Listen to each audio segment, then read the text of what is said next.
Hey friends, so I just got off a call with my friend Sebastian, and he was just calling to check in on how I'm doing in this global pandemic crisis. I'm doing good. I'm doing all right. But and he was asking me kind of where's my stuff? Like what am I up? What where's my response? I guess, or like what do I have to say about this whole thing? Well, I did make a video about isolation, but I think that's a more general thing, and I think it's worth making a video about crises, right, or just difficult times, or um, how to handle crises, how to manage crises. It's not I'm not an expert, I'm not a specialist, I'm not a therapist. I'm just some guy who has some experience and has a bunch of thoughts, and people do seem somewhat interested in what I have to say. And so, there are things that I may have hesitated to say because I don't want to project my ideas onto other people, and I don't want to assert myself unnecessarily. But if the tragedy of the world is that the people who do assert themselves have no filter, right, or no qualms about asserting themselves. And so the media landscape that we inherit tends to be dominated by people who just want to hear themselves talk, right? And does some part of me enjoy hearing myself talk? Yeah, but not I'm not like other girls. Regardless, if you're here, it's not like I'm some famous person. So, if you're here, it's because you presumably have some interest in what I have to say. And I am figuring my shit out as I go. So it's not like I am some repository of wisdom. I'm really a repository of conjectures, of a repository of hypotheses, right? And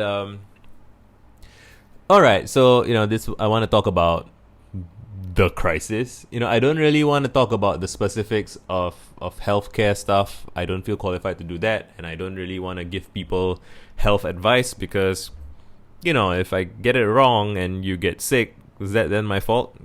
I trust that you guys are hopefully smart enough to think for yourselves, but is that too much to ask of an audience of what? I have like 700 subscribers here, and probably like 3/4 of them are probably from really long ago, and they probably don't check my new videos. Each video gets maybe a couple of hundred views.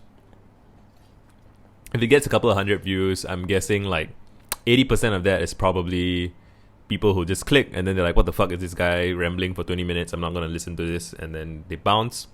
So it's probably like 20 odd people who listen to these things for now, right? And so the interesting thing about YouTube, I think, is that the bulk of your audience of your videos are going to be people who watch it in the future, right? I mean, that there will be a spike when you first upload something. But after that, if you intend to stick around for a long time and you intend to keep making videos, then the bulk of people who watch any video that you make over your YouTube career will be people who find your videos down the line, right? I was out late last night having dinner at a friend's place, and I think I can see that my eyes are kind of sleepy. Anyway, wanted to talk about crises, what to do in a crisis, and there's the general kind of advice and counter advice, and one class of, there's a hustle hashtag hustlers. What are the names of those people?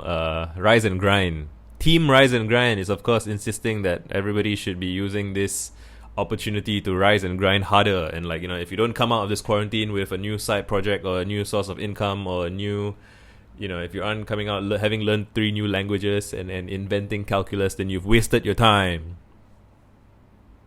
That's that attitude might work for some people, but it's not fun. It's not playful. It's not. I don't vibe with that shit. It's like, why do you need this taskmaster in your head to rule over you and to dominate you, basically? Like, and I get it. It's I think very often that worldview is dictated. No, it dictated.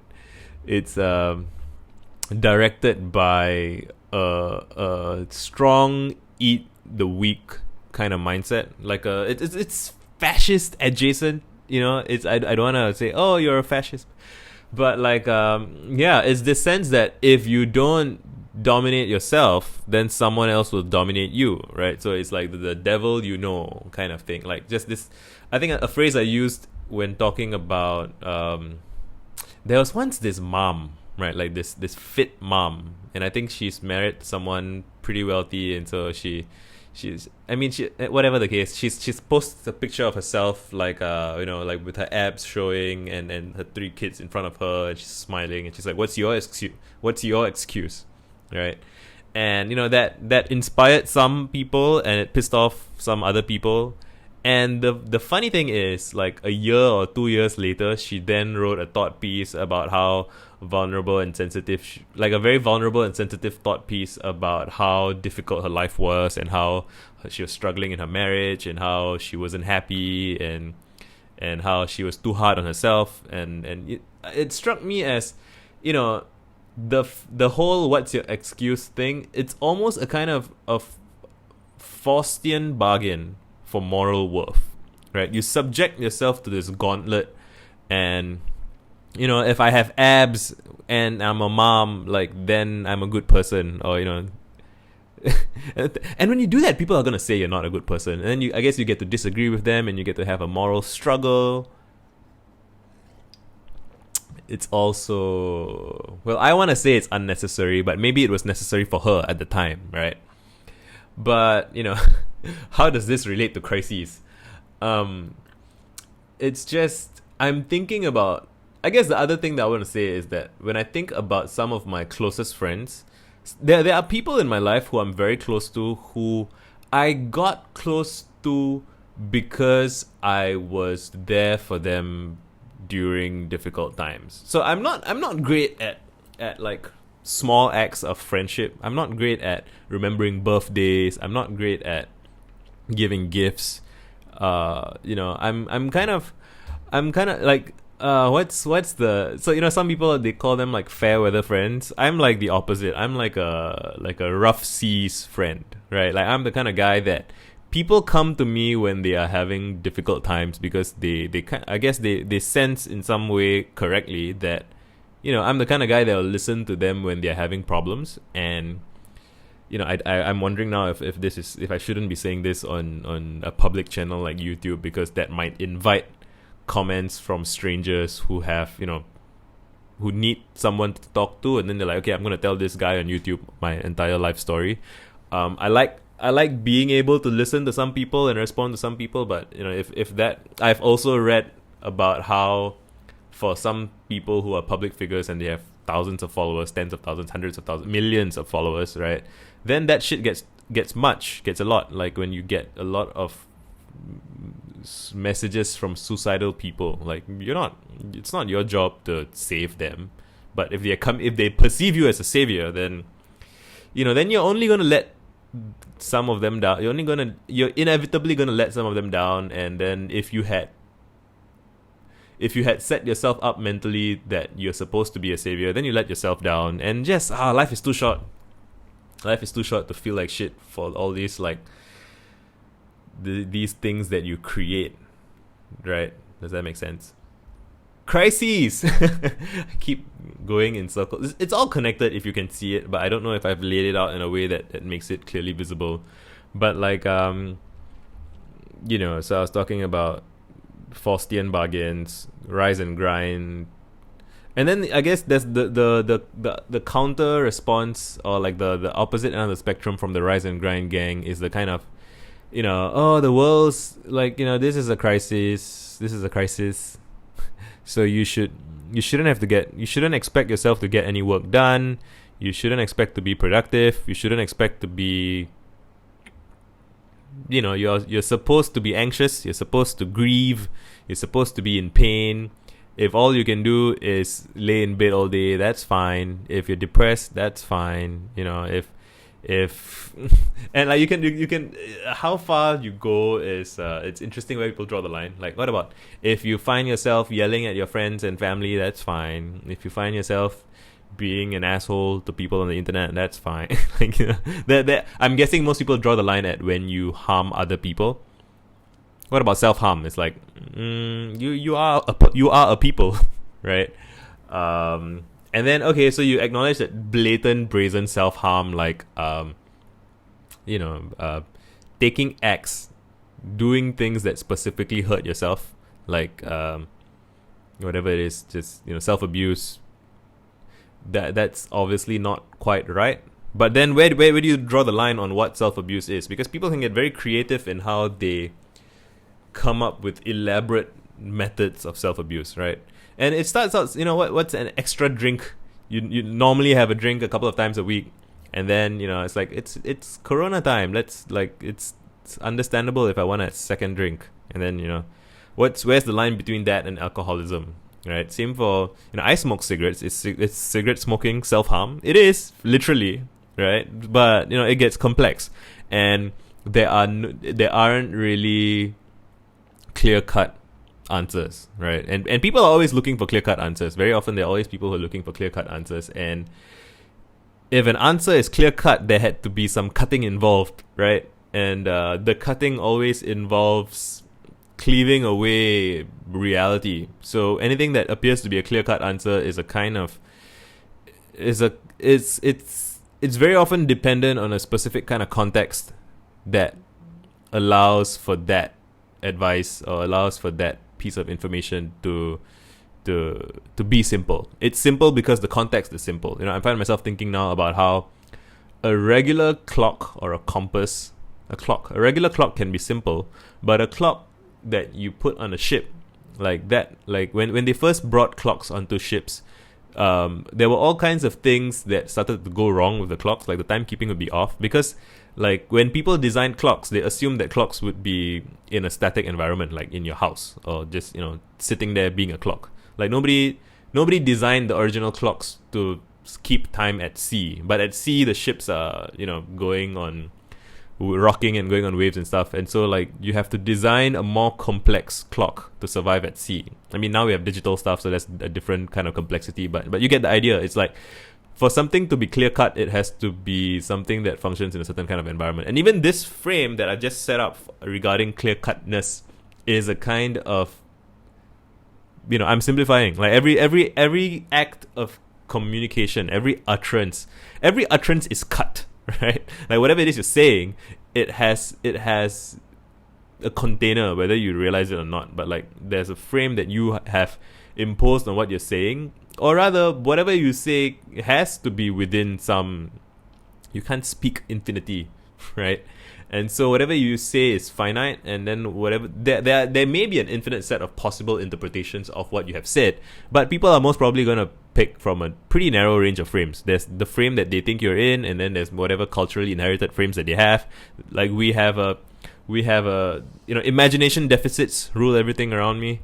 And we struggle to come up with new and interesting frames. Usually the best way to encounter not the best way, but like a way to encounter new frames is to talk with a diverse set of people. So there'll be some people who, again, so each person has a limited set of frames, but if you travel, whether it's literally or metaphorically or whatever, if you go somewhere else where people are different, they have a different set of frames, and they will surprise you with how they misinterpret or how they interpret your utterances in a way that to you might seem like a misinterpretation, because you had never considered how someone else like them with completely different frames might interpret what you're saying.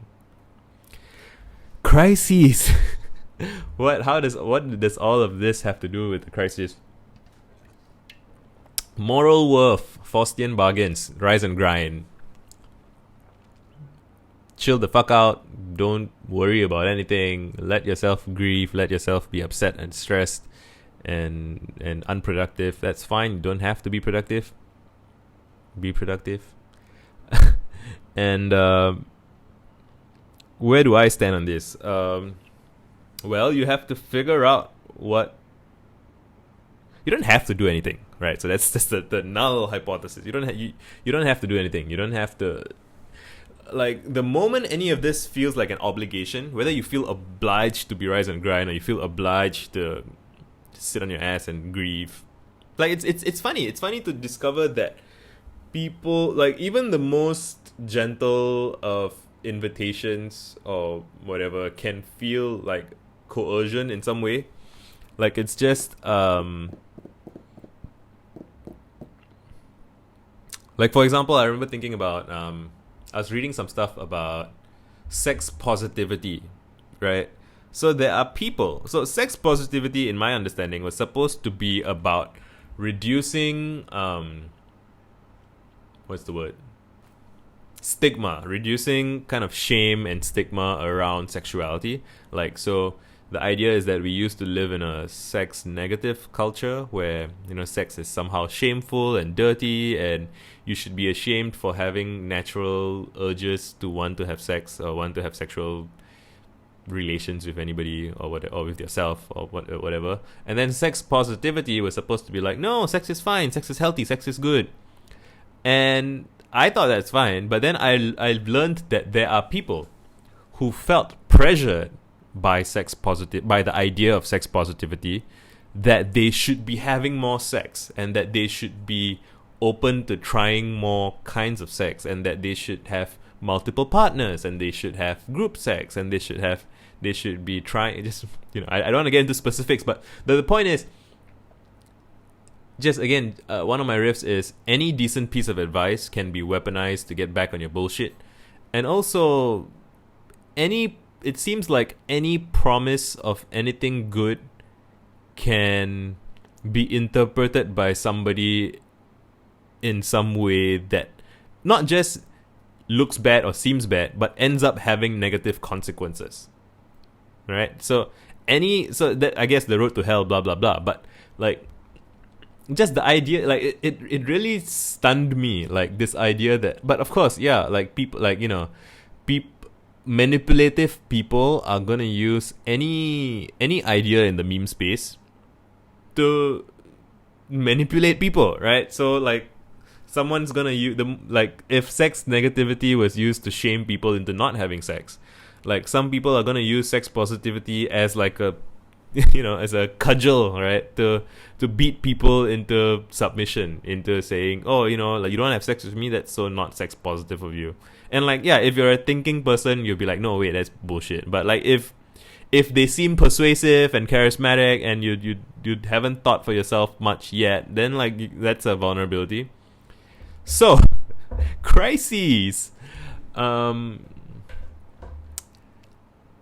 am I going with all of this? Well, you know, what I was talking to my friend about was that that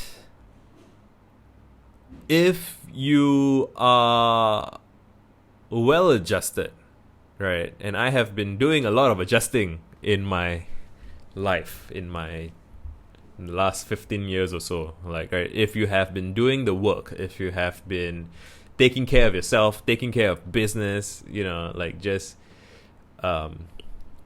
making sense of reality, dealing with your trauma, like, whatever it is, you know, if you have the capacity, like, you know, if you, like, now is the time to, there's a window of opportunity in every crisis, oh god, in every crisis there is opportunity. It can be, you know, I haven't really tweeted very much about this because again, like, if you say, oh, every crisis has an opportunity in a tweet, you're gonna get really shitty replies. And so, you know, here I am, I guess, with 18 minutes of preamble before I get around to saying that there's opportunity in every crisis, because it's true, but it shouldn't be something that you be flippant about, because a crisis is a kind of tragedy. But, you know, it's like so earlier when I was talking about like sex positivity, like, I was reminded of a Ursula Le Guin quote, which is that when you light a candle, when you make a light, you also cast a shadow. And like, the opposite is also true. Like, when things go dark, there is a window of like new options open up, right? And we're seeing that, you know, so like, stainless steel was invented in the lead up to World War One by some guy trying to make gun barrels, right? Like people in tragedies and crises, in trying to solve those problems, trying to solve those specific problems, they can end up having more like solutions that have some universal applications, right? And if you can't handle this stuff, that's fine. I don't mean to pressure anyone into feeling like they should be doing more than they can. Like, if all you can do is try your best to take care of yourself and maybe spare some time and energy for your friends if you can, that's fine, right? Like don't be like, try to not be a problem. And even if you have to be a problem, like, try not to. But if you have no choice, you shouldn't then beat yourself up about it and feel worse about it. You should accept that, okay, like, I need help, and like my friends are helping me, and I am grateful for their help, and I will, when I'm better, I will recover and do better and help others in turn, right? Never beat yourself up. That's very unproductive, doesn't solve anything, is selfish in a way, it's egotistical in a way, it makes it all about you again.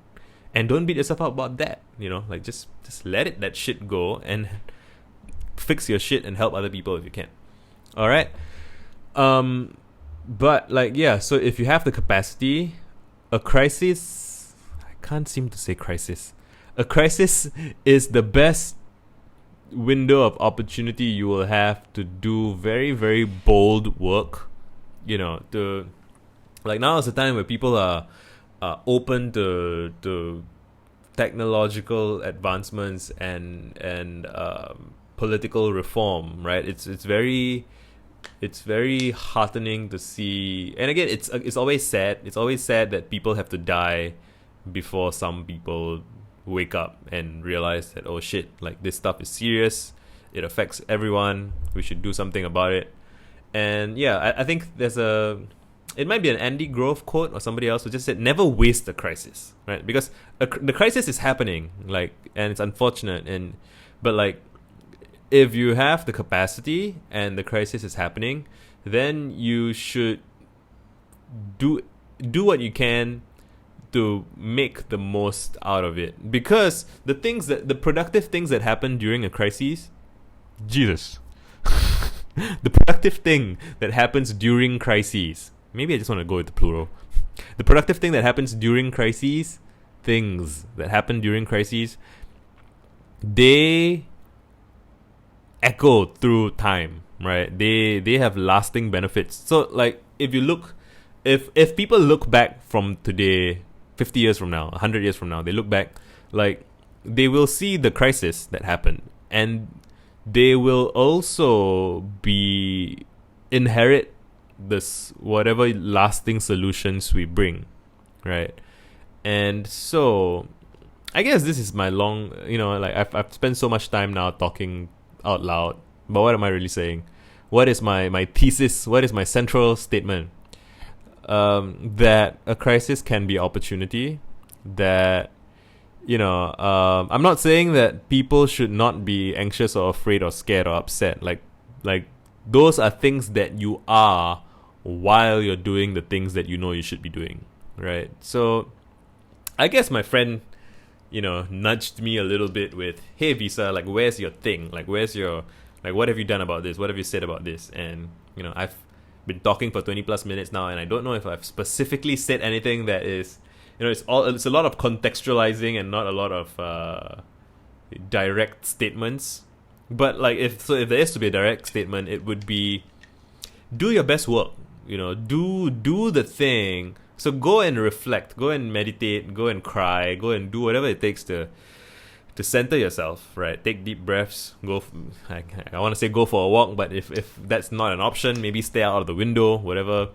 Center yourself, get away from your phone, get away from the news, center yourself, breathe deep, think about what, feel it in your body, right? Like, I believe that there is something that and you will sense it. The first thoughts that you have when you wake up in the morning, usually, well, it could be nonsense. Mine are sometimes nonsense, but there is a class of thoughts or a class of knowledge that is kind of pre-social. So like before you interact with other people. And I think the essay Solitude and Leadership by, I'll link it.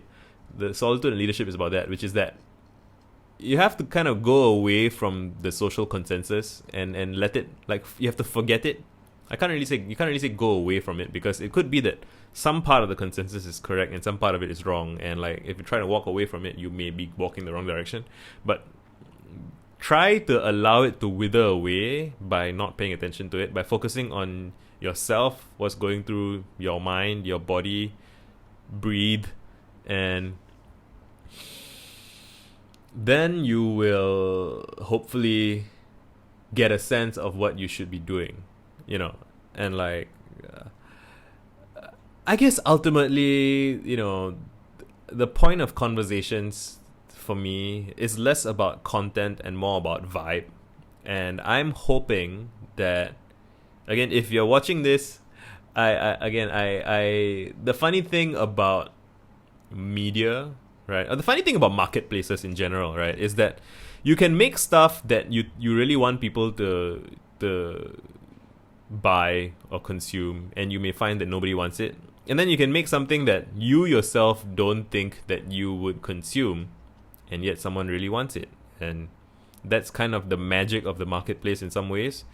And so I make this not to say a particular thing, not to give a particular directive, because when you tell someone exactly what to do and they follow it to the letter, then they will miss then they are confined to what you say. And what you say, again, like what I said earlier, is always within a frame, right? And so and people are in quarantine right now. We don't need people to be confined further. Like, you're already confined physically, you shouldn't be confined in your head, right? So the challenge, I guess, is to embody a vibe, and a healthy, nourishing, supportive vibe. And I hope that has come through. And if you receive the vibe, Jesus, I can't believe I'm saying this stuff, but it's true. If you receive the vibe and it resonates with you and makes sense to you, there will be something within you that wants to come out in a way. It's almost like, how when you're in the bathroom and you're singing and there's like a certain, or you're just humming, and there's a certain frequency at which the whole room resonates. And so you want to kind of when you find the frequency, and this is very literal. I don't mean some wooey,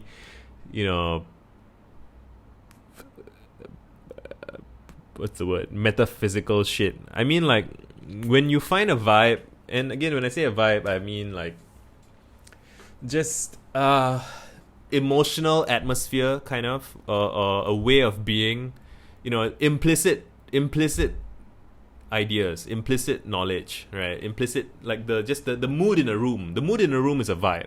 Like when you walk into a room and you can sense there's a very tense vibe, or there's a very playful vibe. Everyone's playing, like, that these are real, right? We don't yet seem to have a super scientific language for it, or if we do, maybe I haven't found it yet. But so vibes are real. Vibes can be passed on from person to person. And if you have received this vibe, I know how this sounds, okay?